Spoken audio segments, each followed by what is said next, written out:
তাহলে শুরু করে দিচ্ছি আমরা।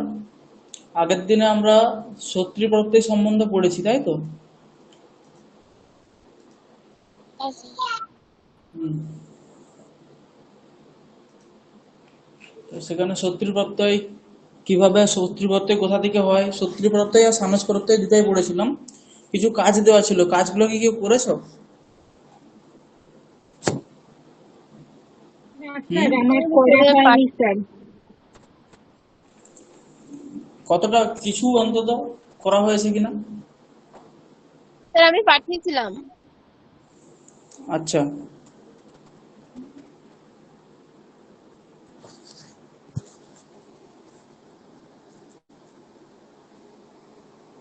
হুম।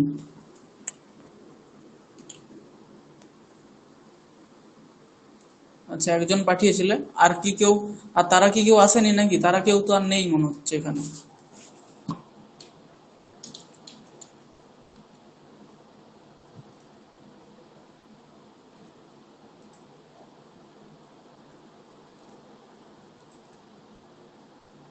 হুম।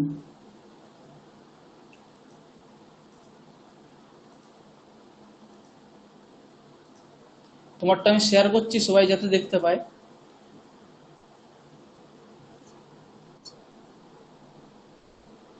সবাই স্ক্রিন দেখতে পাচ্ছ তো? হুম। করা যাবে?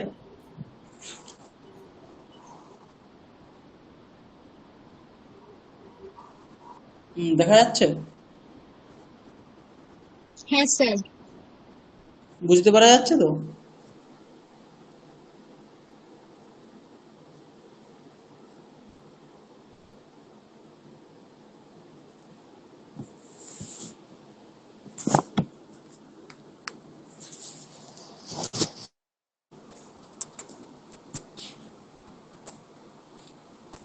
স্ক্রিনটা যারা ছোট হচ্ছে, ওই জুম করে নিলে বড় হয়ে যাবে। ঠিক আছে। তো প্রথম বাক্য ছিল আমাদের চন্দ্রঃ তন্তুভিঃ পটম করোতি। তো এই বাক্যটা থেকে আমরা চারটা বাক্য করতে বলেছিলাম। একটা, এই বাক্যটাকে সত্যির প্রত্যয় দিয়ে নতুন একটা বাক্য করতে বলেছিলাম, আর কর্মণি করতে বলেছিলাম, তারপরে সানজ প্রত্যয় দিয়েও করতে বলেছিলাম। তো যেরকম কন্ডিশন লাগবে সেরকম কন্ডিশন দিয়ে আমরা করতে বলেছিলাম।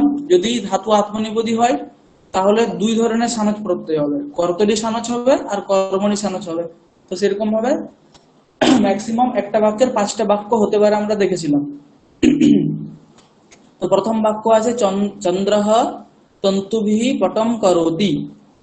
তো এই বাক্যটাতে আমরা বুঝতে পারছি একটা এটা সিম্পল সেন্টেন্স আছে, কর্তরি বাক্যটা আছে। হুম। বাক্যটা কর্তরি আছে। ঠিক আছে। এটা এটা প্রথমে হচ্ছে, আচ্ছা, প্রথমে কর্মণিতে করতে হবে। তাহলে কর্মণিতে তুমি শেষে করেছো, কর্মণির মূর্ধন্য দন্তন্য হবে না, এটা মূর্ধন্য হবে। তো প্রথমে হচ্ছে সত্যির প্রত্যয় দিয়ে করতে হলে এটা চন্দ্রঃ তন্তুভিঃ পটম কুর্বন অস্তি। ঠিক আছে বাক্যটা। তারপরে দ্বিতীয় বাক্য আছে, কর্মণিতে করতে হবে। সেখানে যেহেতু কর্তরিতে আছে তাহলে বাক্যটা পুরো ঠিক আছে, কিন্তু পটম এখানে দ্বিতীয় বিভক্তি চলে এসছে। পট শব্দ হচ্ছে পুংলিঙ্গে। তাহলে প্রথম আর এক বচনে পটাহ হবে। আর চন্দ্রেণ, এখানে চন্দ্র হচ্ছে চন্দ্রেণ, চন্দ্র পুংলিঙ্গ আছে, চন্দ্রেণ এখানে মূর্ধন্য হয়ে যাবে। ঠিক আছে। চন্দ্রেণ তন্তুভিঃ পটঃ ক্রিয়তে। তারপরে চন্দ্রেণ তন্তুভিঃ পটঃ ক্রিয়মাণঃ অস্তি। কর্মণি সানজ হবে, এখানে কর্মণিতে মূর্ধন্য হবে। ঠিক আছে এটা। তারপরে আছে দ্রৌপদী পতনরত দুর্যোধনকে দেখে হাসছিল, হাসতি। ঠিক আছে। তাহলে দ্রৌপদী পতন্তম দুর্যোধনম দৃष्ट्वा হাসতি, সত্যি প্রত্যয় ঠিক আছে। দ্রৌপদ্যা পতন দুর্যোধনঃ দৃष्ट्वा হাস্যতে। পতন্তমটা হলো কেন? দ্রৌপদী হ্যাঁ, তো স্ত্রীলিঙ্গ। কিন্তু সত্যি প্রত্যয় তো। ওই কর্তা অনুসারেই তো হবে। হ্যাঁ, কর্তা অনুযায়ী হবে। তাহলে হ্যাঁ, এখানে তো দুটো অ্যাকচুয়ালি আগের দিন ক্লাসে বলা হয়েছিল এখানে অ্যাকচুয়ালি কি দুটো বাক্য ছিল। হুম। এই এই হসতি ক্রিয়ার কর্তা হচ্ছে দ্রৌপদী, কিন্তু পতন রূপ কর্তার ও ক্রিয়ার দুর্যোধন। কর্তাকে দুর্যোধন। আচ্ছা আচ্ছা। ও হ্যাঁ তার হ্যাঁ। জন্য কিন্তু এখানে তাহলে যে ক্রিয়ার কর্তা সেই অনুযায়ী হবে। কিন্তু স্যার তাহলে পতনতম হলো, তাহলে তো ফলন থাকলে পতনতম হবে। হ্যাঁ, কারণ কর্ম হচ্ছে যে দুর্যোধন, তো কর্ম হচ্ছে, তাহলে তার বিশেষণ হবে। আচ্ছা আচ্ছা, হ্যাঁ হ্যাঁ হ্যাঁ। ও সত্যি আমি প্রত্যয়। আমি পতত করেছিলাম। আচ্ছা। আচ্ছা, ওটা পতত হবে না, দুর্যোধন যেহেতু দুর্যোধন পুংলিঙ্গ শব্দ, তাহলে হ্যাঁ হ্যাঁ। দ্রৌপদী পতন্তম দুর্যোধনম দৃष्ट्वा হসতি। ঠিক আছে, এটা ঠিক আছে, কিন্তু দ্বিতীয় বাক্যটাতে একটু ভুল হয়ে গেছে। কেন? দ্রৌপদ্যা পতন দুর্যোধনঃ দৃष्ट्वा হস্যতে।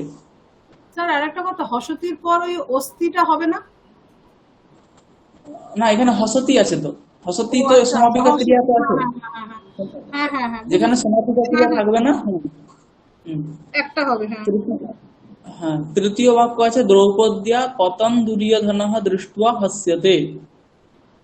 হ্যাঁ, তো এখানে কিন্তু দুটো ক্রিয়া আছে, তার আলাদা আলাদা কর্ম আছে। দুর্যোধনে আমি কর্ম, সেটাখানে আমি প্রথম বিভক্তি কি করে করলাম এখানে? কারণ হ্যাঁ, প্রথমে বিভক্তি করেছো, এটা ঠিক আছে, কর্মের প্রথমা হয় কর্ম নিতে সামান্য অনুযায়ী, কিন্তু এখানে একটু আমাদের ভাবনা চিন্তা করতে হবে। এই সকল জায়গাতে এরকম কিছু কিছু জায়গা আছে, সকলে একটু মন দিয়ে শুনবেন এটা, হুম। মন দিয়ে শুনবে সকলে। হ্যাঁ, এটা এই যে এই সকল জায়গাতে যেখানে দুটো ক্রিয়া থাকে, এখানে দৃষ্ট্যা একটা ক্রিয়া আছে আর হসতি একটা ক্রিয়া আছে। ঠিক আছে, তাহলে কর্তরি যখন বাক্য আছে দ্রৌপদী পতন্তম দুর্যোধনম দৃष्ट्वा হসতি, এটা কর্তরি বাক্য। তার যখন আমি কর্ম করতে যাব, তখন আমরা জানি সাধারণভাবে যে কর্মনিতে কর্তরিতে যেটা কর্ম থাকে সেখানে দ্বিতীয় বিভক্তি থাকে, সে তারই কর্মনিতে যখন আমরা করব তখন সেই কর্মগুলোই প্রথমান্ত হয়ে যায়, তাই তো? সেরকম আমরা জানি। কিন্তু এখানে আমাদের একটা জিনিস ভাবতে হবে কি, হস ধাতুটা অকর্মক ধাতু। ধাতু দুই ধরনের হয়, সকর্মক ধাতু হয়, অকর্মক ধাতু হয়। হ্যাঁ, যে ধাতুর কর্ম সম্ভব সেটা সকর্মক ধাতু। যেমন গচ্ছতি, কোথায় যাচ্ছে? গ্রাম যাচ্ছে, বিদ্যালয় যাচ্ছে। এখানে গম ধাতুটা কিন্তু সকর্মক। আর যদি বলি সে হয়, তাহলে কি হয় বলা যাবে কি এখানে? সে হয়। ঠিক আছে, এখানে কিন্তু হয় যে ভূ ধাতু ভবতি সহ ভবতি, এখানে কিন্তু কর্ম সম্ভব হচ্ছে না, তার জন্য ভূ ধাতুটা কি অকর্মক ধাতু। তাহলে অকর্মক ধাতুর ক্ষেত্রে তার তো কর্ম নেই, তাহলে সেখানে কর্মতে কোনো পরিবর্তন হবে না। মানে বস্তুতঃ যেটা অকর্মক ধাতু তার কর্মণি বাচ্চে পরিবর্তন হয় না। কি বাচ্চে হয়? তাহলে তার ভাব বাচ্চে হয়। ঠিক আছে, তাহলে এখানে যে আমরা কর্ম দেখতে পাচ্ছি দ্রৌপদী পতন্তম দুর্যোধনম দৃष्ट्वा হসতি, এই বাক্যটাতে এই পতন্তম দুর্যোধনম দৃष्ट्वा, দুর্যোধন এখানে যে কর্ম, সেই কর্মটা কিন্তু দৃশ ধাতুর কর্ম, এটা কিন্তু মনে রাখতে হবে। এটা কার কর্ম? দৃশ ধাতুর কর্ম। তাহলে দৃশ ধাতুর কর্ম তো চেঞ্জ হবে না। ও আচ্ছা স্যার। তার জন্য পতন্তম দুর্যোধনম দৃष्ट्वा এটা এরকমই থাকবে। দৃশ ধাতুর কর্ম বলে এটা চেঞ্জ হবে না? হ্যাঁ, দৃশ ধাতুর কর্ম বলে এটা চেঞ্জ হবে না। কেন? কারণ দৃশ ধাতুও তো চেঞ্জ হচ্ছে না। না। দৃশ মানে ওই দৃশ ধাতু মাঝখানের change হচ্ছে অংশটা না। চেঞ্জই হবে না, শুধু ওই যেটা করতে হ্যাঁ, আছে করতে সেইটা যাবে শুধু। হ্যাঁ, হ্যাঁ। স্যার বলছি এখানে দৃষ্ট্বা না দিয়ে অন্য কিছু দিয়ে কি করা যেত? দেখে যেহেতু বলতে দৃষ্ট্বাটা তো চাইছে, তার জন্য দৃষ্ট্বা বলতে হবে, না হলে আলাদা আলাদা বাক্য হয়ে যাবে। যদি এখানে আমি দুটো সমাপিকা ক্রিয়া দিই তাহলে আলাদা আলাদা বাক্য হয়ে যাবে। দ্রৌপদী দুর্যোধনম পতন্তম দুর্যোধনম পশ্যতি, তারপরে হসতি, অথচ হসতি, এরকম করে বলতে হবে। তখন দুটো সমাপিকা ক্রিয়া হয়ে যাবে। আর দুটো সমাপিকা ক্রিয়া হওয়ার জন্য সেখানে বাক্য ভেদ হয়ে যেতে পারে। কিন্তু আমরা একটাই বাক্য করতে চেয়েছি এখানে। একটা বাক্য মানে সেখানে সেই বাক্যে একটাই সমাপিকা ক্রিয়া থাকবে। ঠিক আছে, ঠিক আছে স্যার। তার জন্য এখানে দৃষ্ট্বা যেহেতু পূর্বকালে নিষ্পন্ন হচ্ছে, তার জন্য দৃষ্ট্বা এটাও বলতে হবে। তো অপরক্তই দিতে হবে। ঠিক আছে, তো এরকম ভাবে দ্বিতীয় যে বাক্যটা হচ্ছে দ্রৌপদ্যা পতন্তম দুর্যোধনম দৃष्ट्वा হাস্যতে। তারপরেরটাও কর্মণিতে যেহেতু হচ্ছে না, তাহলে কর্মণি সানুজও হবে না। আচ্ছা। ঠিক আছে, তাহলে ভাবে সানজ হতে পারে সেখানে, সেটা আলাদা। ভাবে সানজ খুব একটা ব্যবহার হয় না, তার জন্য দ্রৌপদী পতন্তম দুর্যোধনম দৃष्ट्वा হাস্যমানম হতে পারে। এখানে যখন ভাবে হবে তখন হাস্যমানম হয়ে যাবে। ভাবে হলে কি হয়, এক বচন হয় আর নপুংসক লিঙ্গ হবে। তো এরকম ভাবে এটা। হ্যাঁ স্যার। কিন্তু এই এই যে আমরা নিয়মটা করলাম যে দৃष्ट्वा, দৃশ ধাতুর যেহেতু কর্ম তার জন্য পরিবর্তন হচ্ছে না, কিন্তু এগুলো কোথাও কোথাও পরিবর্তন হয়। কিছু কিছু বিশেষ ধাতু আছে, যেমন ইষ্যতে, শক্যতে, হ্যাঁ, ইচ্ছতি ধাতু, অথবা সকলি ধাতু আছে যেগুলো শক্নতি, সেই সকল ধাতু যোগে কিন্তু তখন পরিবর্তন হবে। যেমন অহম গ্রামম গচ্ছামি বা অহম গ্রামম গন্তুম ইচ্ছামি, এরকম যদি বাক্য হয়। হ্যাঁ, কিরকম বাক্য, অহম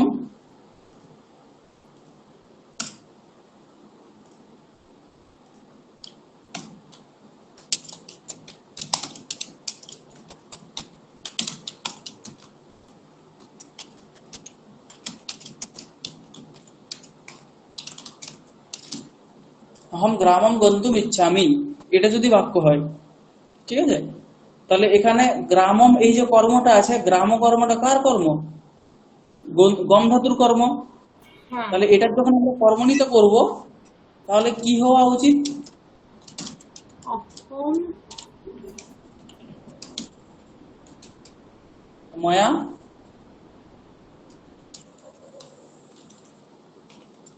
ময়া গ্রামঃ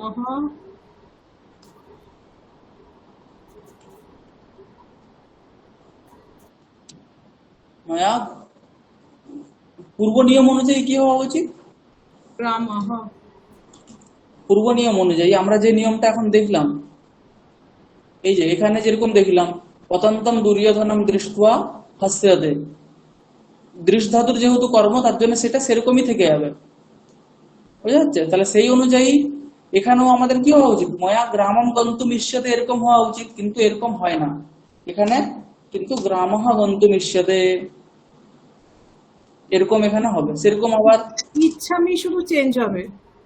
হ্যাঁ, না, এই দ্বিতীয় এটাও হয়ে গেল গ্রামঃ, হ্যাঁ, ইষ্যতে তার সঙ্গে খাপ খাইয়ে এরও পরিবর্তন হবে। হ্যাঁ, কেন, ময়া কারণ ইস ধাতুর প্রয়োজন। হ্যাঁ। হুম। সেরকম সকলি ধাতু একটা আছে, স্বপ্নতি এরকম রূপ হয়, সেই ধাতুর ক্ষেত্রেও সেম এরকম পরিবর্তন কিন্তু হবে। এই দুটো ধাতুর ক্ষেত্রে একটু আলাদা আছে। হ্যাঁ, এটা অনেকেই এরকম বাক্য রচনা জানে না, সেরকম ভাবে ভুল করে, কিন্তু এই জায়গাতে এইখানে একটু আলাদা। এই দুটো ধাতুর ক্ষেত্রে একটু মনে রাখতে হবে।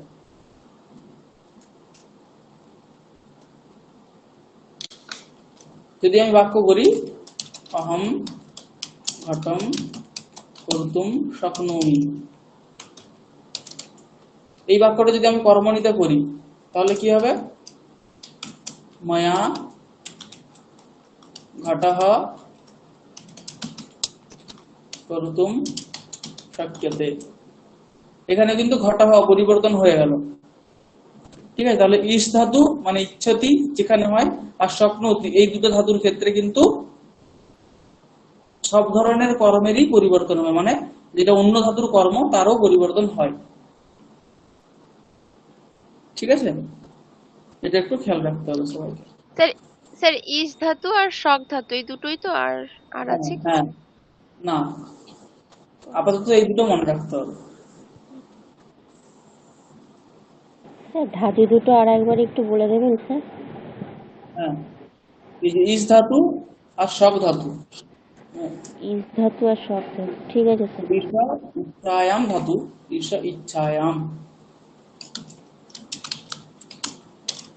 ইচ্ছায়াম তার রূপ হয় ইচ্ছতি, ইচ্ছতঃ, এরপরে জানা আছে তো ইচ্ছন্তি, এরকম রূপ হয়। আরেকটা আছে হচ্ছে সকলি, অর্থটা আমার ধাতু পাঠে কি অর্থ আছে মনে নেই। এরকম ধাতু আছে, তার রূপ হয় শক্নোতি, শক্নুতঃ,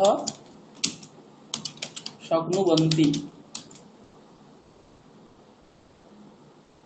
ঠিক আছে, এই ধাতুর অর্থটা কি আছে আমার ইয়েতে, অর্থটা কি আছে আমার মনে নেই, সকলি ধাতু, তবে রূপ হয় এরকম শক্নোতি, শক্নুতঃ, শক্নুবন্তি। ঠিক আছে, এই দুটো ধাতুর ক্ষেত্রে কিন্তু চেঞ্জ হবে।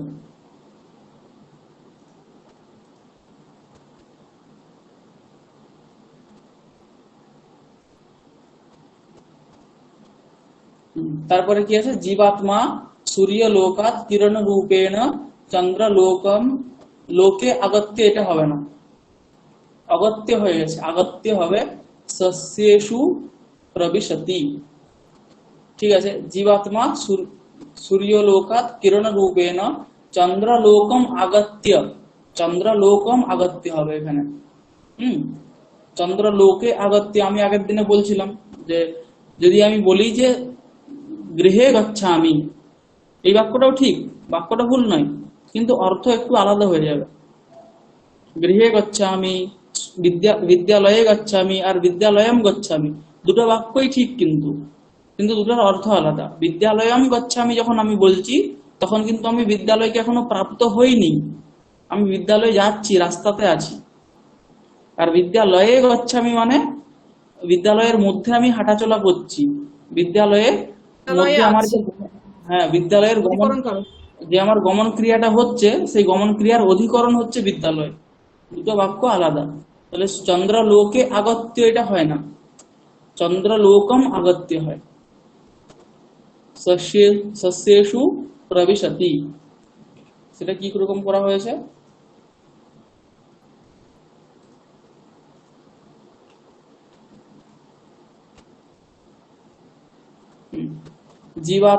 জীবাত্মনা জীবাত্মা সূর্য লোকাত কিরণ রূপেণ, এখানেও চন্দ্র লোকম আগত্য, আগত্যটা আসেনি,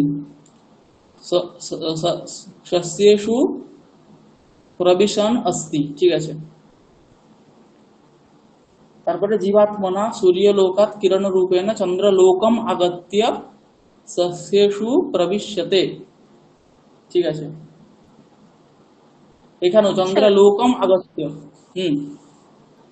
আগত্যটা ছুটে গেছে। হ্যাঁ, আগত্যটা এখানেও লেখা হয়নি।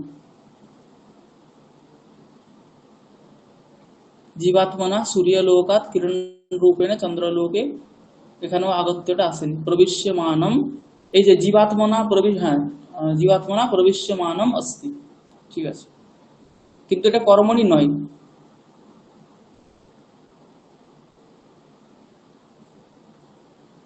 যেহেতু এখানে কোনো কর্ম নেই, সকর্মক ধাতু কিন্তু কর্ম তো নেই।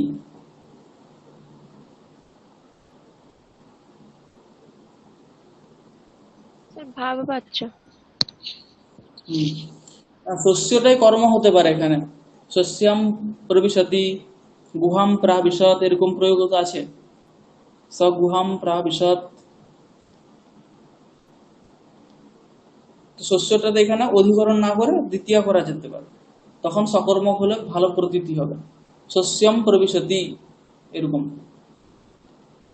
কর্ণঃ ভীমপুত্রম ঘটোৎকচম হন্তি, কর্ণঃ ভীমপুত্রম ঘটোৎকচম ঘ্নন अस्ति। ঠিক আছে, ঘ্নন্তি ঘ্নন अस्ति। তারপরে কর্ণেন ভীমপুত্রঃ ঘটোৎকচঃ হন্যতে, কর্ণেন ভীমপুত্রঃ ঘটোৎকচঃ হন্যমানঃ अस्ति। ঠিক আছে, কুমারী কাষ্ঠেন ওদনম পচতি, কুমারী কাষ্ঠেন ওদনম পচন্তি अस्ति। ঠিক আছে, কুমারিয়া কাষ্ঠেন ওদনঃ পচ্যতে, কুমারিয়া কাষ্ঠেন ওদনঃ পচ্যমানঃ अस्ति। ঠিক আছে, স্যার আরেকটা বাক্য আছে, ওটা করা হয়নি। কোনটা ছটা করা হয়নি? ছটা দেয়া, হ্যাঁ মানে আচ্ছা, ওটা করা হয়নি। ওটা করা ঠিক আছে, নেই। আচ্ছা। ক্ষেত্রে শস্যানি এধন্তে তানি পশ্য। কি হবে এটা? সানজ প্রত্যয় দিয়ে করতে হবে। সানজ প্রত্যয় দিয়ে প্রথমে যেহেতু এধন্তে আছে, হ্যাঁ, তাহলে অর্থ কি বাক্যটার অর্থ কি? ক্ষেত্রে যে শস্যরা বেড়ে উঠছে সেটা তুমি দেখো। হ্যাঁ, ঠিক আছে, তখন তাহলে এধন্তে আছে, সেটা সানজ প্রত্যয় লাগাতে হবে। শস্যানি তার বিশেষণ হবে, শস্যানি এধন্তে। এধমান। তাহলে হুম, ক্ষেত্রে শস্যানি বিশেষণটাকে আমরা আগে লিখি, তাহলে বিশেষণ দিলে কি হবে? মানানি মানানি শস্যানি শস্যানি পশ্য, এটা হবে। পশ্য। আচ্ছা, ঠিক আছে, এটা যদি কর্মণি করি তাহলে ক্ষেত্রে শস্যানি এধমানানি শস্যানি, পশ্যন্তাম, না দৃশ্যন্তাম, সরি। হ্যাঁ, দৃশ্যতাম, এক বচন আছে। দৃশ্যন্তাম।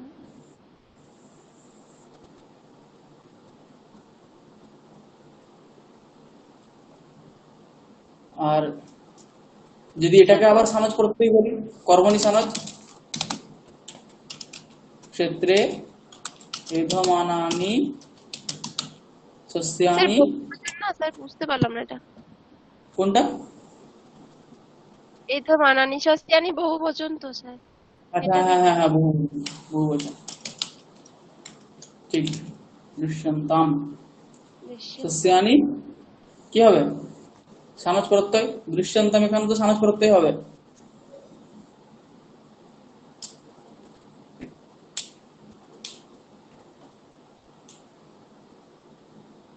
দৃশ্যমানানি সন্তি,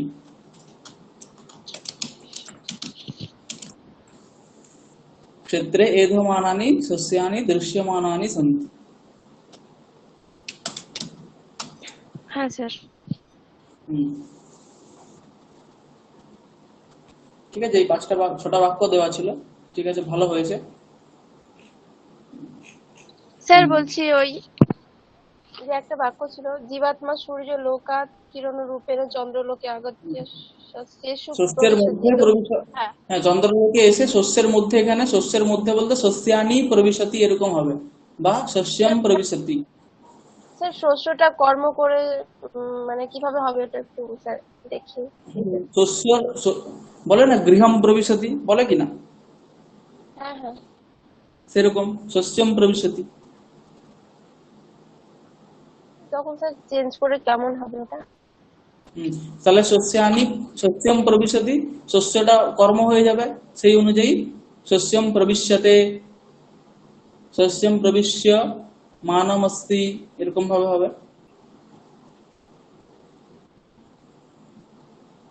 বোঝা গেছে? হ্যাঁ হ্যাঁ স্যার। হুম, একই থাকবে স্যার, শস্যেষুটা শস্যম হয়ে যাবে। হ্যাঁ, শস্যম হয়ে যাবে। হ্যাঁ স্যার, বুঝতে পেরেছি। হুম, বাকিটা সবার বোঝা গেছে তো বাকিদের?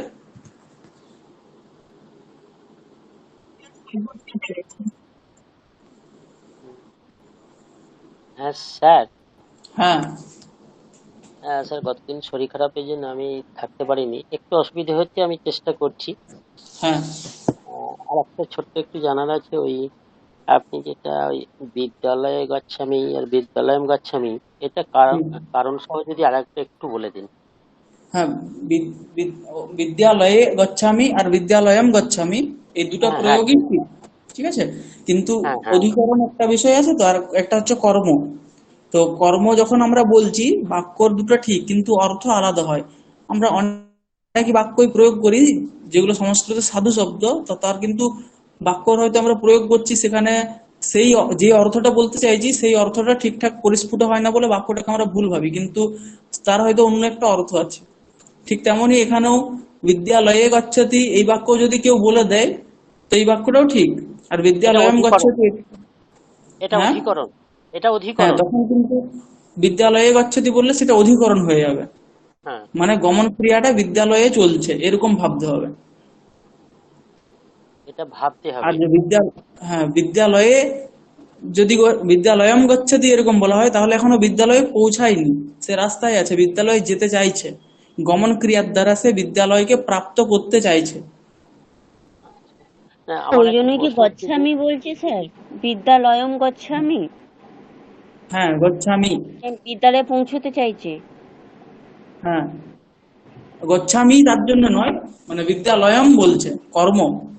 হ্যাঁ, না গচ্ছামি তো যদি আমি এর জন্য বলছি। হ্যাঁ, একটা বাক্যই যদি আমি বলি অহম বিদ্যালয়ম গচ্ছামি আর অহম বিদ্যালয়ে গচ্ছামি, দুটো বাক্যই ঠিক, কিন্তু অহম বিদ্যালয়ম গচ্ছামি এই বাক্যের অর্থ হবে আমি এখনো বিদ্যালয় প্রাপ্ত হইনি, কিন্তু বিদ্যালয়কে প্রাপ্ত করতে চাইছি।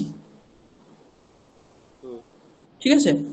আর বিদ্যালয়ে গচ্ছামি, অহম বিদ্যালয়ে গচ্ছামি মানে আমি বিদ্যালয়কে প্রাপ্ত হয়ে গেছি, বিদ্যালয়ের মধ্যে আমি যাচ্ছি, মানে আমার যে গমন ক্রিয়াটা হচ্ছে সেই গমন ক্রিয়ার অধিকরণ হবে বিদ্যালয়। হুম। ক্লিয়ার হয়েছে তো এবারে? তাহলে মানেটা এতে বাংলা মানেটা লুকিয়ে আছে ওই কারকের জায়গায়। হ্যাঁ।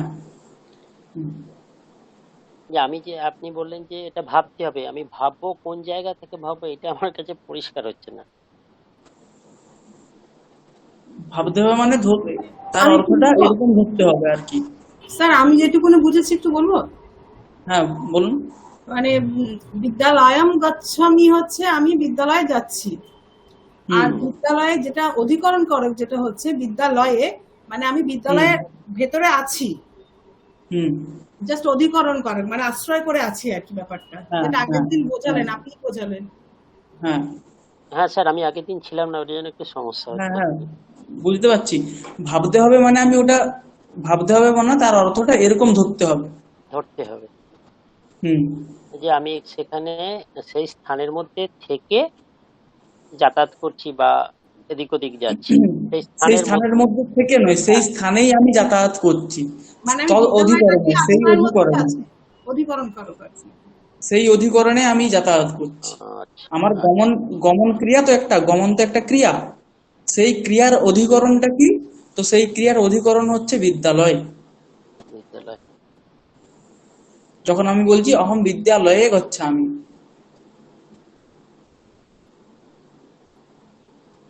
ঠিক আছে। হ্যাঁ পার্থক্য এটাই। যদি বলেন যদি বলে আমি পাকশালায়াম পচামি, আমি অহম পাকশালায়াম পচামি মানে কি আমি রান্নাঘরে রান্না রান্নাটা করছি। রান্নাঘরেতে রান্না করছি। হ্যাঁ, তাহলে এখানে যে পাকক্রিয়া, পচতি হুম, মানে কি পাকক্রিয়া, সেই ক্রিয়ার অধিকরণটা কি? রান্নাঘর। রান্নাঘরের মধ্যে। হ্যাঁ, ঠিক তেমনি অহম বিদ্যালয়ে গচ্ছামি মানে গমন ক্রিয়ার অধিকরণ হচ্ছে বিদ্যালয়।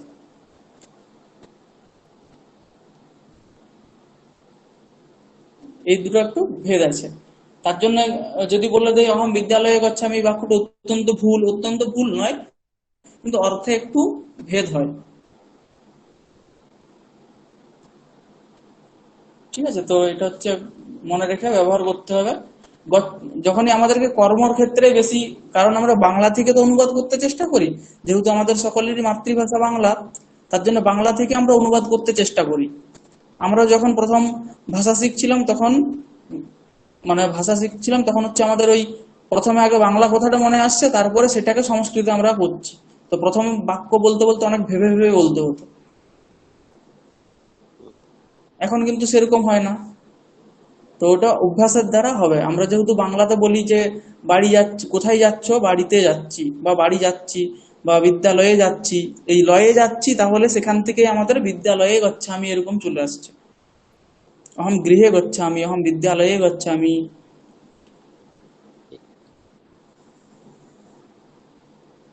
ঠিক আছে তো। হ্যাঁ, হুম। তো আগের দিন আমরা ওই পতন্তি পরপীড় কাহা একটা ছোট গল্পের সারাংশ পড়েছিলাম, আর আমরা হিমালয় নিয়ে একটা লিখতে দিয়েছিলাম, অনেকে লিখেছিল, খুব ভালোই হয়েছে।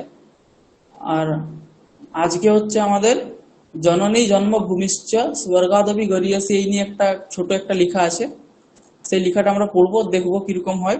আর শেষে যদি সময় থাকে তাহলে আমরা ত প্রত্যয় নিয়ে একটু আলোচনা করব। ত প্রত্যয়ের বাক্য কিরকম হয়, ঠিক আছে। এরপরে এখানে কিন্তু সত্যির প্রত্যয় সম্বন্ধে, সানজ প্রত্যয় সম্বন্ধে হয়ে গেছে। এখন আমি এখানে কিছু বাক্য এলে সানজ প্রত্যয় সম্বন্ধে বা সত্যি প্রত্যয় সম্বন্ধে সেটা জিজ্ঞেস করব, বা তার আমি কোনো একটা বাক্য বলে যে এখানে সত্যি প্রত্যয় হবে না সানজ প্রত্যয় হবে, হলে কিরকম রূপ হবে, এইসব জিজ্ঞেস করব, ঠিক আছে। তো আমাদের একটা ছোট্ট সারাংশ আছে আর কি, জননী জন্মভূমিশ্চ স্বর্গাদপি গরীয়সী, ঠিক আছে। জননী স্যার একটা কথা জন্মভূমিশ্চ, বলবো? হ্যাঁ হ্যাঁ হ্যাঁ বলছি যে সত্যি আর সানাচের ওপর একটু সহজ দেখে কিছু হোমওয়ার্ক দেবেন করতে, মানে অল্প ছোট ছোট সেন্টেন্সের মধ্যে। হ্যাঁ হ্যাঁ হ্যাঁ আগের দিনও ছোট ছোট সেন্টেন্স ছিল, হ্যাঁ ঠিক হ্যাঁ, আছে আমি, করেছি স্যার। ভুল হয়েছে অনেক, নিজের কাছেই আছে খাতা। আচ্ছা আরেকবার যদি দেন তো আর কি। হ্যাঁ ঠিক আছে।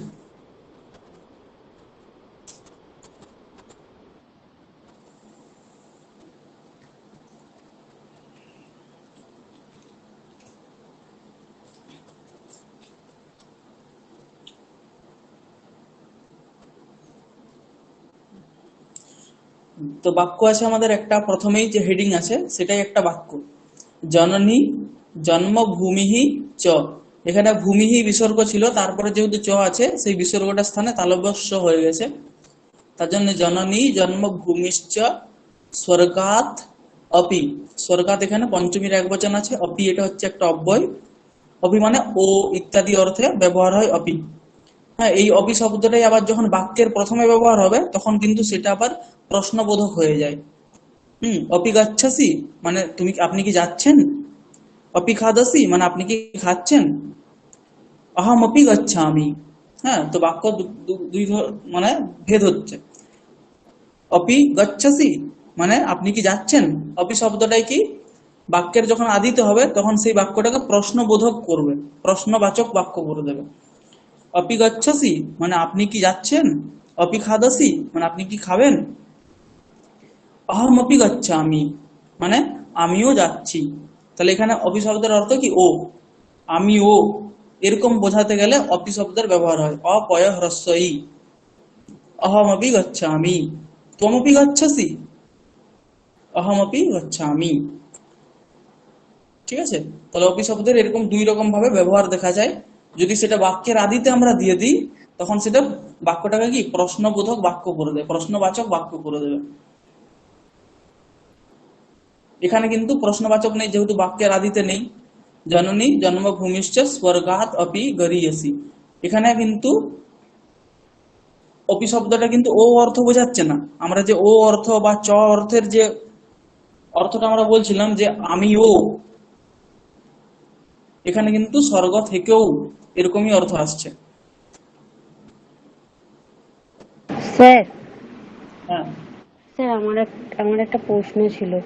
এই হুম, ওপি শব্দটা যদি বাক্যের প্রথমে থাকে তাহলে সেই বাক্যটা প্রশ্নবাচক বাক্য হবে, হ্যাঁ তাই তাই করলেন তো স্যার? হ্যাঁ আর হ্যাঁ হ্যাঁ যদি এই ওপি শব্দটা বাক্যের শেষে থাকে, মানে ওপি তো একটা অব্যয়, হ্যাঁ অব্যয়, যদি শেষে থাকে তাহলে বাক্যটা কিরকম হবে? শেষে বা মাঝে থাকলে ওই ও অর্থ আসবে। আমি ও যেমন বলি না, আমি ও যাচ্ছি, ঠিক তেমনি সেই অর্থটা বোঝানোর জন্য বাক্যে অপি শব্দ ব্যবহার করা হয়। আচ্ছা, যদি মাঝে আর এটা শেষে থাকে? অফিসে বোঝানোর জন্য। হ্যাঁ, আচ্ছা স্যার। মানে এখানে কি বলতে চাইছে, জননী স্যার আর একটা জন্মভূমি। উদাহরণ দিন না স্যার। হ্যাঁ, এই যে বললাম প্রশ্নবাচক যখন হবে হ্যাঁ, অপি বিদ্যালয়ম গচ্ছসি। ওপি বিদ্যালয়ম গচ্ছসি হ্যাঁ মানে তুমি কি বিদ্যালয়ে আছো? হ্যাঁ, আচ্ছা। অপি বিদ্যালয়ম গচ্ছসি। আর এটা যদি বলি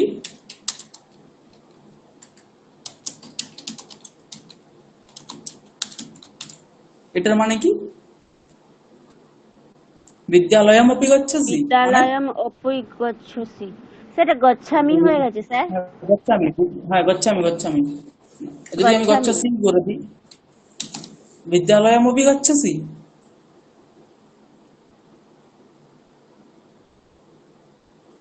মানে তুমি বিদ্যালয়েও যাচ্ছ? হ্যাঁ, তুমি বিদ্যালয়েও যাচ্ছ, এরকম অর্থ। আর এখানে স্যার তুমি কি সেটাও তো বিদ্যালয়ে প্রশ্ন, যাচ্ছ? স্যার প্রশ্নবোধকই তো হলো যে তুমি বিদ্যালয়ে না, যাচ্ছ। প্রশ্নবোধক হলো না।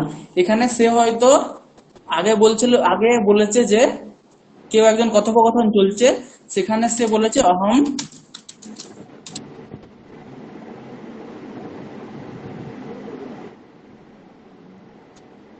ক্রীডিতুম গচ্ছামি,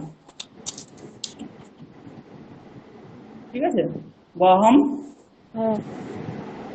বা অহম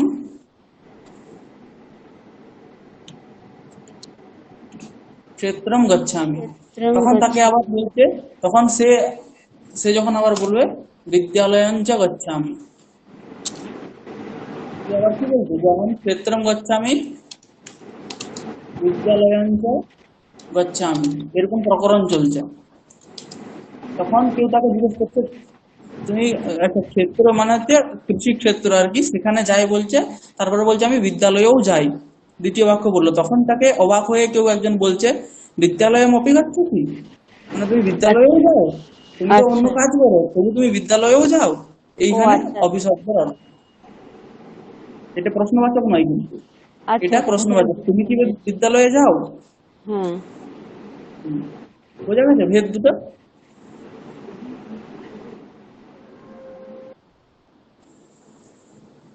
হুম।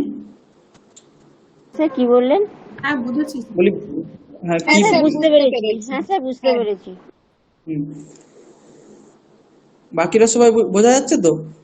আমি তো হ্যাঁ নাম স্যার। দেখতে পাচ্ছি না, আমি দু হ্যাঁ তিনজনকারই স্যার। আওয়াজ পাচ্ছি। হ্যাঁ বুঝতে পারছি। হুম। গরীয়সী মানে উচ্চতর, গরীয়সী মানে উচ্চতর।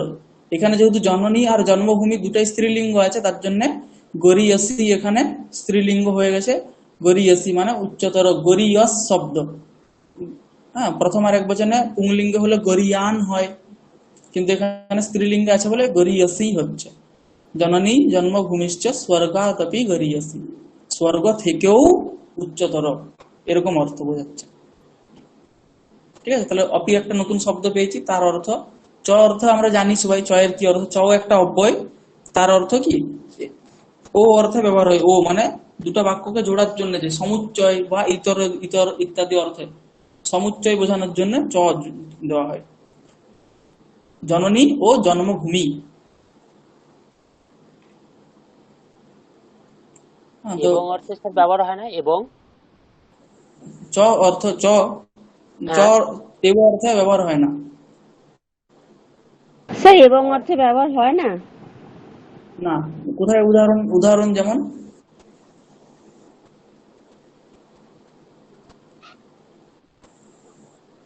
এব মানে এবং, এবং। হ্যাঁ স্যার।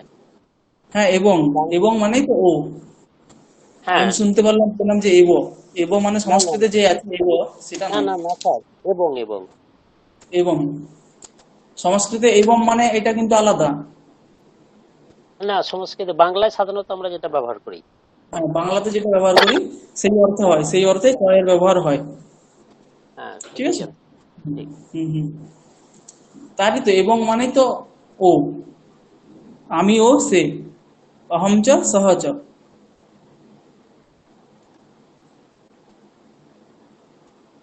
হুম। তো এখানে একটা ছোট লেখ আছে, সেটা পড়ছি। অস্মিন সংসারে জনন্যাহ জন্মভূমিশ্চ, এখানে আবার চ এলো, মানে জননী ও জন্মভূমির কোথায়? অস্মিন সংসারে অতি মহত্বপূর্ণম স্থানম বিদ্যতে।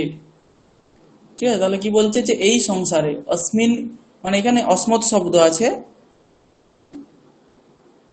না, সম্যক নাম, এখানে অসমত শব্দ নয়, ইদম শব্দ আছে। ঠিক আছে, ইদম শব্দের সপ্তমীর এক বচনে হচ্ছে অস্মিন। ইদম শব্দগুলো, এগুলো কি সব সর্বনাম সংযোগ শব্দ। সর্বনাম মানে হচ্ছে কি বিশেষণ হিসাবে ব্যবহার হয়, তাহলে সংসারে এর বিশেষণ হচ্ছে অস্মিন। তার জন্য আমরা কি জানি, বিশেষ্যের যে লিঙ্গ, যে বচন, যে বিভক্তি, সেই লিঙ্গ সেই বচন সেই বিভক্তি বিশেষণেরও হয়, এই জন্য এখানেও সপ্তমী হয়েছে। অস্মিন সংসারে মানে এই সংসারে, এই যে চরাচরাত্মক জগৎ, সেই জগতে জনন্যাহা, জননী শব্দ তার ষষ্ঠীর এক বচনে আছে জনন্যাহা। জন্মভূমি শব্দ হ্রস্ব ইকারান্ত স্ত্রীলিঙ্গ শব্দ, তার ষষ্ঠীর এক বচনে আছে জন্মভূমেহে। বিসর্গ ছিল, তারপরে যেহেতু চ আছে সেই জন্য এখানে সন্ধি হয়ে তালবস্য হয়ে গেছে। জনন্যাহা জন্মভূমেশ্চ অতি মহত্বপূর্ণম স্থানম বিদ্যতে। অত্যন্ত, অতি এটা হচ্ছে একটা কি নিপাত, অতি মহত্বপূর্ণম স্থানম বিদ্যতে মানে অতিশয় অর্থে বোঝানোর জন্য অতি হয়, মানে অত্যন্ত এই অর্থ বোঝানোর জন্য অতি। অতি মহত্বপূর্ণম স্থানম বিদ্যতে, ঠিক আছে, তাহলে এটা হচ্ছে ক্রিয়াপদ বিদ্যতে। এখন আমাকে বলো এই বাক্যটা কর্তরিতে আছে না কর্মণিতে আছে? কর্মণি। কর্মণি। বিদ্যাতে বলে।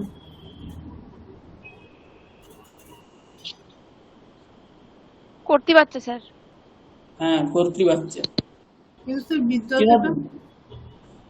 বিদ ধাতু বিদ আত্মনেপদে ধাতু। হয়। হ্যাঁ কোন গণীয়? দ্বিবাদী গণীয় ধাতু, তার জন্য বিদ্যতে এরকম হয়। বিদ্যতে, বর্ততে, আত্মনেপদী, ঠিক আছে। তো এখানে সত্যির প্রত্যয় হবে না সানস প্রত্যয় হবে? সানচ। তাহলে পুরো বাক্যটা সানস প্রত্যয় দিয়ে করলে কিরকম হবে? অস্মিন সংসারে জনন্যাহ জন্মভূমেশ্চ অতি মহত্বপূর্ণম স্থানম বিদ্যমান। বিদ্যমানম। মানে বিদ্যমানম অস্তি, ঠিক আছে। স্যার জননী, বিদ্যমান তো তাহলে তো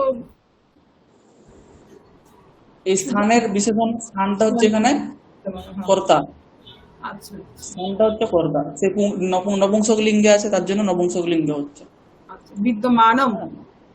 বিদ্যমানম, আচ্ছা ঠিক আছে। কি বলা হচ্ছে? জননী স্ব সুখ দুঃখে।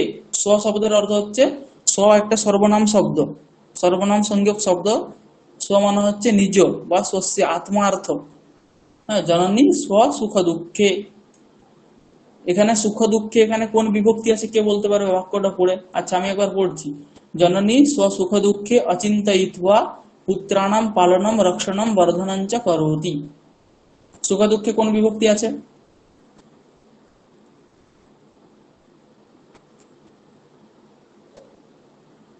আচ্ছা আমি এখন উত্তর, সপ্তমী আর স্যার। অন্য কেউ? কি? সপ্তমী। না আর কেউ? এই আমি যে যে ভুলটা ভেবেছিলাম সেটাই। আর আর কেউ চেষ্টা করবে?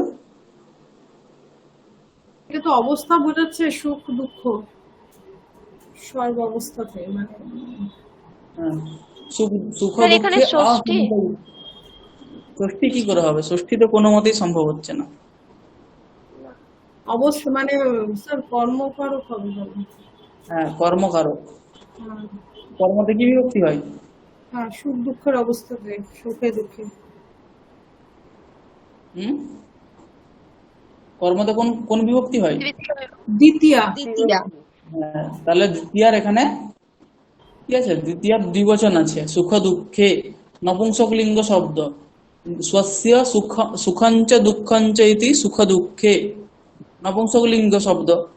দ্বন্দ্ব সমাস হয়েছে প্রথমে, সুখঞ্চ দুঃখঞ্চ ইতি সুখ দুঃখে, স্বস্য সুখ দুঃখে ইতি স্ব সুখ দুঃখে, মানে নিজের সুখ দুঃখে অচিন্তয়িত্ব। অচিন্তয়িত্ব এখানে চিন্তয়িত্ব যে ছিল অচিন্তয়িত্ব, ঠিক আছে। এখানে সমাস হয়েছে অচিন্তয়িত্ব, মানে কি সুখ আর দুঃখকে চিন্তা না করে আচ্ছা, অচিন্তয়িত্ব। স্যার, এখানেও একটা প্রত্যয় আছে না স্যার?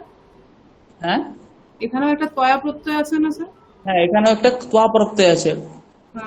চিন্তয়তি রূপ হয় ধাতুর। চিন্তয়তি মানে কি চিন্তা করা, চিন্তা ভাবনা করা। আর তার থেকে ত্বা প্রত্যয় করলে হয় চিন্তয়িত্বা, মানে চিন্তা করে। আর যদি চিন্তা না করে ন চিন্তয়িত্বা, এরকম ভাবে অচিন্তয়িত্বা রূপ হয়, মানে চিন্তা না করে। এরকম যেগুলো যে সকল ত্বা প্রত্যয়ান্ত রূপ আছে সেখানে যদি আমরা তার সঙ্গে না বোঝাতে চাই অর্থ, নিষেধ অর্থ বোঝাতে চাই, তাহলে তার আগে এরকম লাগিয়ে দিলেই হবে। অচিন্তয়িত্বা, অকৃত্বা, অখাদিত্বা, অগত্বা, স্যার মানে এই না জায়গাটা গিয়ে। একটু আর একবার বলে দেবেন, পরিষ্কার বুঝলাম না স্যার। হ্যাঁ, এই না, এই না চিন্তয়িত্বা, লাগানো। হ্যাঁ স্যার, একটু হ্যাঁ না মানে লাগিয়ে কোনো বললেন। কোনো ক্রিয়া, ত্বা প্রত্যয়ান্ত কোনো ক্রিয়ার সঙ্গে যদি নিষেধ অর্থ বোঝাতে চাই, ত্বা প্রত্যয়ান্ত কোন শব্দের যদি নিষেধ অর্থ বোঝাতে চাই, যেমন কৃত্বা মানে কি, করা, কৃত্বা মানে একটা করে, করে আর একটা করে, হ্যাঁ। করে। যদি বলতে চাই না করে, তাহলে অকৃত্বা। ঠিক আছে। খাদিত্বা মানে কি, খেয়ে। এ, আর যদি বলি না, না খেয়ে, তাহলে অখাদিত্বা। না, ও, আচ্ছা, ও, না অখাদিত্বা, খাদিত্ব হবে না? আচ্ছা, ওটা অ লাগিয়ে হবে স্যার? হ্যাঁ, অ, অ লাগিয়ে শুনতে ভালো লাগছে, অখাদিত্বা হুম। গচ্ছসি, না খেয়ে চলে যাচ্ছ, অখাদিত্বা গচ্ছসি। ভুক্তয়া, অভুক্তয়া। ঠিক আছে, এরকম ভাবে তার পরিবর্তন হয়। মানে প্রথমে একটা যোগ করে দিতে হবে, তাহলেই হবে। তাহলে জননী স্ব সুখ দুঃখে, সুখ দুঃখে ফল শব্দের মতো আছে, ফলম ফলে ফলানি, ফলম ফলে ফলানি। সুখ দুঃখে দ্বিবচন আছে, দ্বিতীয় দ্বিবচন, মানে কি সুখ দুঃখকে সুখ দুঃখের চিন্তা ভাবনা না করে, তাদের সুখ দুঃখের পরিগণনা না করে, পুত্রানাম পালনম রক্ষণম বর্ধনঞ্চ করতি, নিজের পুত্রদের কি করে পালন, রক্ষণ আর বর্ধন করে কে, জননী। তাহলে বোঝা গেছে স্যার, বাক্যটা? হুম। হ্যাঁ, স্যার, স্যার এখানে আর একটু জানার আছে, ওই যে দুটো স বললেন, ওই দুটো স এর একটু পার্থক্যটা বলবেন।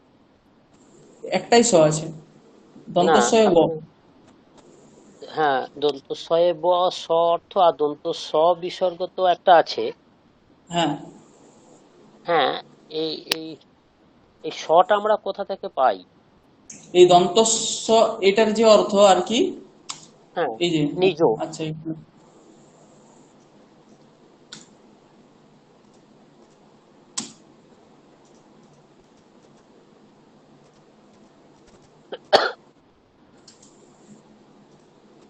এই যে এ একটা সহ আমরা পাই, এটা হচ্ছে কি তৎ, একটা সর্বনাম সংযোগ শব্দ আছে তৎ। তৎ ঠিক শব্দ আছে। থেকে। হ্যাঁ, হ্যাঁ, তৎ, তার পুংলিঙ্গে প্রথম আর একবচনে হচ্ছে সহ। ঠিক আছে। স্ত্রীলিঙ্গ হয় সা, আর নপুংসক লিঙ্গ হয় তৎ। সহ সৌ, সহ তৌ তে, তম তৌ তান, তেন তাভ্যাম তৈহি, তস্मै তাভ্যাম তেভ্যঃ, তস্মাৎ তাভ্যাম তেভ্যঃ, তস্য তাভ্যাম, তস্য তয়োঃ তাসাম, তস্মিন তয়োঃ তেষু। ঠিক আছে, এটা হচ্ছে পুংলিঙ্গে। সা, তে, তাহা, তাম, তে, তাহা, এরকম ভাবে হচ্ছে হুম, স্ত্রীলিঙ্গের রূপ হয়। হুম, তয়া হুম, তাভ্যাম তাভিহি, এরকম ভাবে। নপুংসক হুম, লিঙ্গ হয় তত্তে তানি, তত্তে তানি, তেন তাভ্যাম, ওই পুংলিঙ্গের মতোই। এটা হ্যাঁ, হচ্ছে সেই সব, মানে তিনি বা সে। হ্যাঁ, হ্যাঁ, ঠিক আছে। আর একটা হচ্ছে দন্তস্বয় ও বিসর্গ। ঠিক আছে। হ্যাঁ। এটা কোথা থেকে আসছে, তো এটার হচ্ছে একটা প্রাতিপদিক আছে, সর্বনাম সঙ্গে একটা স্ব শব্দ আছে। স্ব মানে হচ্ছে কি নিজ বা নিজের। ও, এটা প্রাতিপদিক একদম সশব্দ। ঠিক আছে, তার প্রথম আর এক বচন হচ্ছে স্ব। এখানে কি হয়েছে, স্বস্য সমাস করা হয়েছে। স্বস্য ষষ্ঠীর এক বচনে স্ব শব্দের হয় স্বস্য। স্বস্য সুখ দুঃখে, এরকম ভাবে সমাস করলে কি হবে, স্ব সুখ দুঃখে, এরকম হবে। স্ব সুখ দুঃখে, ও, নিজের সুখ আচ্ছা, দুঃখ। হ্যাঁ, এই দন্ত সাহেব বয়ে বিসর্গ, এটা একটা আলাদা শব্দরূপ আছে। হ্যাঁ। বেশ, ঠিক ঠিক আছে, তাহলে বুঝে গেছি। জননী স্বসুখ দুঃখে অচিন্তয়িত্বা পুত্রাণাম পালনম রক্ষণম বর্ধনম চ করোতি। এখানে করোতি কি প্রত্যয় হতে পারে, সত্যি না সনজ?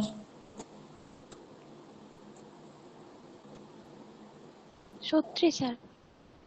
সত্যি হলে কি রূপ হবে?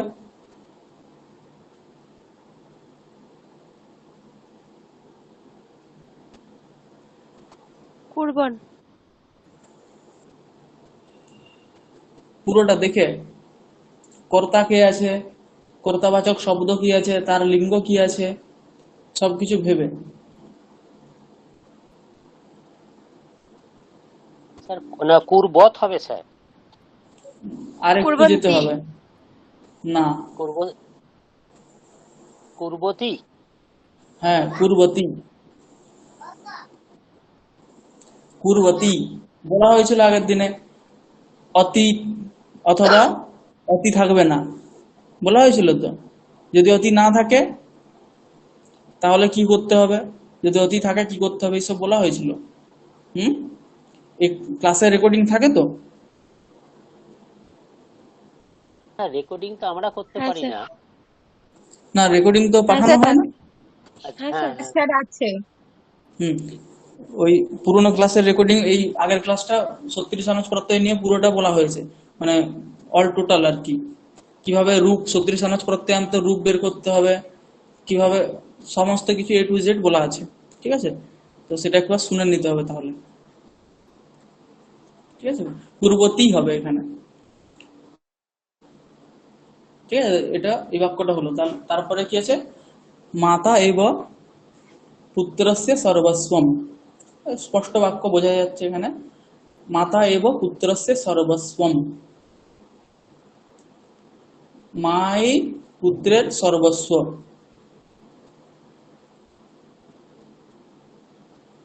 এখানে আর একটা শব্দ আছে,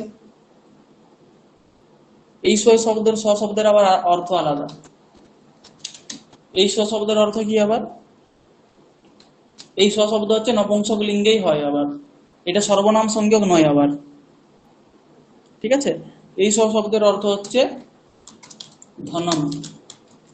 তাহলে আমরা দুটো শব্দ পেয়ে গেলাম। একটা শব্দের অর্থ হচ্ছে যেটা হচ্ছে নিজের অর্থ বোঝানো হয়, আত্মীয় অর্থকে বোঝায়। আর একটা শব্দ পেলাম যেটা হচ্ছে কি ধনবাচী, মানে তার অর্থ হচ্ছে ধন সম্পত্তি। সর্বস্ব মানে কি এখানে? তাহলে সর্বস্ব মানে হচ্ছে কি সমস্ত ধন সম্পত্তিকে, পুত্রের মাতাই হচ্ছে সমস্ত ধন সম্পত্তি। বোঝা গেছে? সর্বস্ব শব্দটা আমরা ব্যবহার করি, তার অর্থ হচ্ছে এরকম, মাতা এব পুত্রস্য সর্বস্বম। এই জন্যই কিন্তু এখানে সর্বস্বম কি হয়েছে, এটা কার বিশেষণ? বস্তুতঃ সর্বস্বম এটা কার বিশেষণ? ধনম। না, সর্বস্বম মানে কি? সর্বস্বম কার বিশেষণ? মাতার পুত্রের বিশেষণ। মাতার পুত্রস্য সর্বস্বম, মাতার। মাতা। মাতা। প্রথম আর এক বচন আছে, কিন্তু সর্বস্বম এখানে নপুংসক লিঙ্গ আছে, মাতা এখানে তো স্ত্রীলিঙ্গ আছে, মাতৃ শব্দ। তাহলে কি বলেছিলাম মনে আছে তো? বিশেষ্য আর বিশেষণ ভাব যেখানে হয়, হ্যাঁ, সেখানে কিছু কিছু জায়গাতে বিশেষ্য বিশেষণের ভাব থাকলে সেখানে কি এটা বলা হয়েছিল কি? হ্যাঁ স্যার, এক্সেপশনাল কিছু আছে। হ্যাঁ, যেখানে বিশেষ্য বিশেষণ ভাব হবে সেখানে বলা হয়েছিল যেটা বিশেষ্যের লিঙ্গ, বচন, বিভক্তি, সংখ্যা ইত্যাদি আর কি বচন, সেগুলো সব বিশেষণেরও হবে। কিন্তু কিছু কিছু স্থলে আমরা আলাদা আলাদা জিনিস দেখেছিলাম, যেরকম বলেছিলাম তস্য দারাহা মৈথিলি, একটা প্রয়োগ আছে উত্তর রামচরিতে আছে সম্ভবত, তস্য দারাহা মৈথিলি, তস্য দারাহা মৈথিলি। দারাহা, এখানে দারা শব্দ, কিন্তু দারা শব্দের অর্থ হচ্ছে ভারিয়া, কিন্তু দারা শব্দটা নিজে পুংলিঙ্গ আর সবসময় মানে সবসময় বহু বচনান্তই প্রয়োগ হয়, ঠিক আছে? তস্য দারাহা মৈথিলি। মৈথিলি শব্দ আবার স্ত্রীলিঙ্গ আছে, প্রথম আর এক বচন আছে। মৈথিলি এর বিশেষণ হচ্ছে কি দারাহা, ঠিক আছে? তাহলে দারাহা বিশেষণ, যেহেতু মৈথিলি বিশেষ্য, সেই বিশেষ্যের লিঙ্গ, বচন, বিভক্তি এক হওয়ার কথা, কিন্তু এখানে বিভক্তি এক আছে, বচন এক নেই আর লিঙ্গও এক নেই।